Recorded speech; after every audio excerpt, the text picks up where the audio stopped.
Okay, this is just a quick demonstration. I did another video on this, but this is a little clearer. You can actually see it in action. I have the same circuit. I haven't changed it. It's exactly the same as it was before. I've got 9 volts applied to it. We have an open circuit. The only difference is I've got my ground now connected directly to my lead. Put that in there so it's not bouncing about.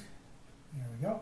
So I'm going to put this on my circuit, just exactly the same as I did before. This is a different meter, but it says 1, and that means overload this one. So with non-auto ranging meters, you've got to work your way through the different ranges till you get a reading that actually makes some sense.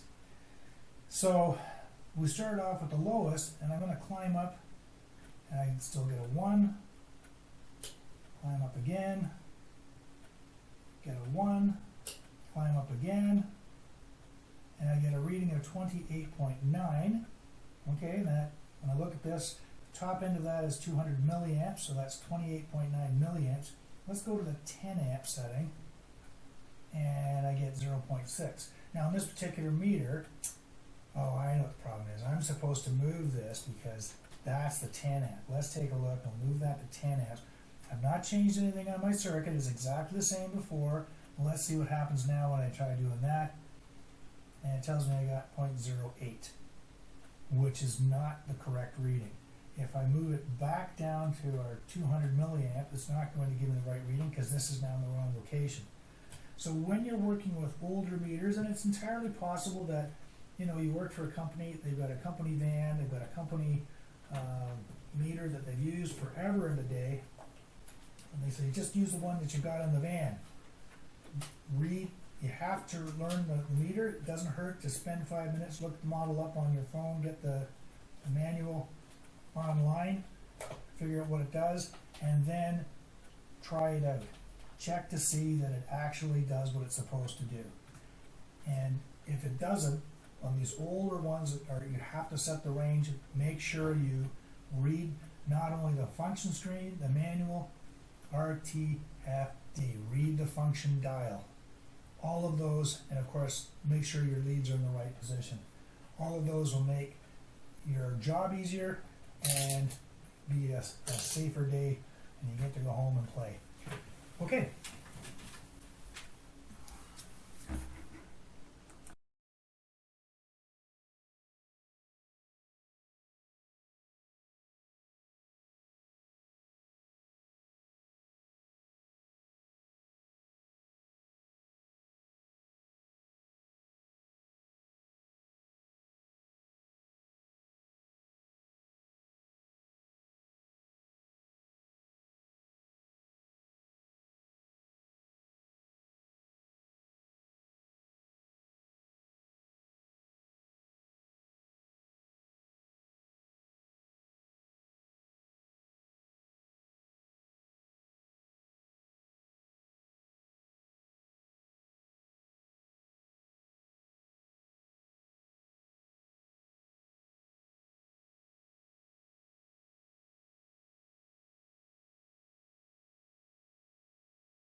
of the wires.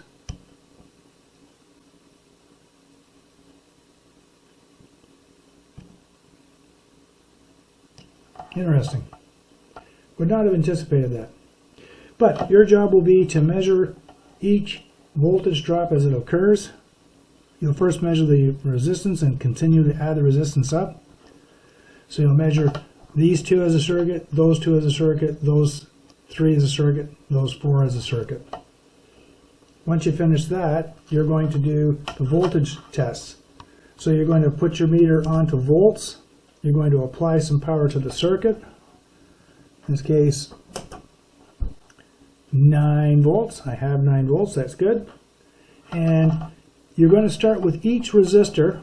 Again, put the most negative part of the circuit on the black lead, the most positive on the red lead. And, oh, I'm reading AC, silly rabbit. Look for the dig down the gurney. Okay, good. And I have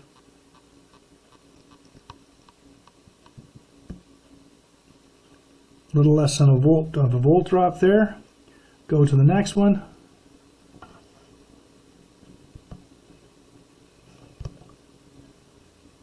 And a little more than a volt there. And we're going to do that for each of them. You're going to measure the voltage drop across each. And then you're going to add them all up, and then you're going to measure the voltage drop from the beginning of the circuit to the end of the circuit.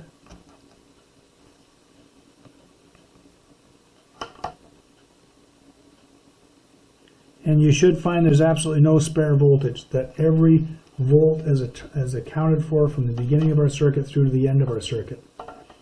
Once that's complete, you're then going to take the voltage readings at different spots, and you're going to then put the circuit using the meter to measure the current.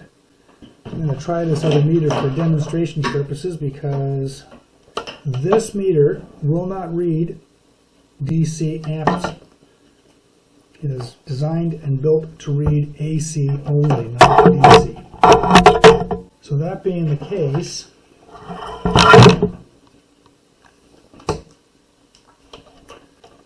put a trusty meter, put it on amperes, and we're going to put it at 200 milliamps.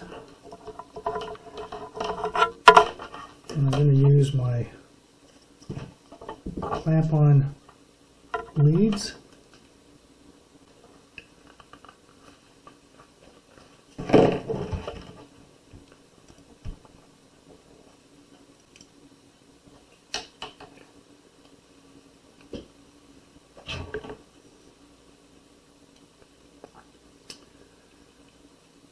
So I know that this point is the same as this point, so I can connect that there. I'm going to turn the power off for a second.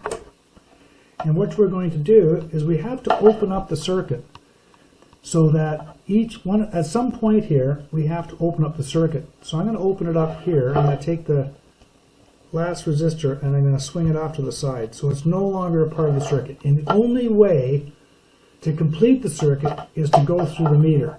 So I'm going to put my negative here with the power bus, and I'm going to put the positive on the negative side of this resistor. So now the current is going to come from our power supply. It's going to go into our bus, out of our bus to our first resistor, back into the back plane, through the loop, into the resistor, into the back plane, out of the loop, into the back plane, out to the resistor, etc. until I get to this resistor, because I've got the last loop there. Now it's going to go through the meter and come back out of the meter to complete the circuit. So I'm going to turn that on. And I'm reading about 28.4, but notice I'm on 200 milliamps, so that's 28.4 milliamps. Okay, so I know that. I'm going to turn my power supply off for a second. I'm going to reestablish this back to from whence it came, and I'm going to open up another loop. Now I'm going to go from this point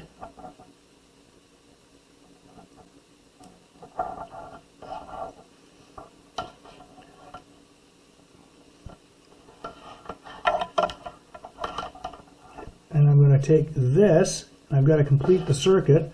That's my most positive part of my circuit. That's the most positive part of my circuit. I'm going to connect that to the most negative part of my circuit, which is the other side of that resistor. So this is coming out, and I'm going to put that in here. So now the power is going to go around here through this, out through this loop, into the meter, come back from the meter, into the resistor, back to our bus plane. And let's just see what happens. I turn my power supply on, and I get a amperage reading. And you're going to verify that on all the different resistors. Each of these loops, you're going to replace it by inserting your meter into it to get the current. And that's pretty much the lab. So you'll be doing voltage readings, you'll be doing current readings, and you'll be verifying a series circuit.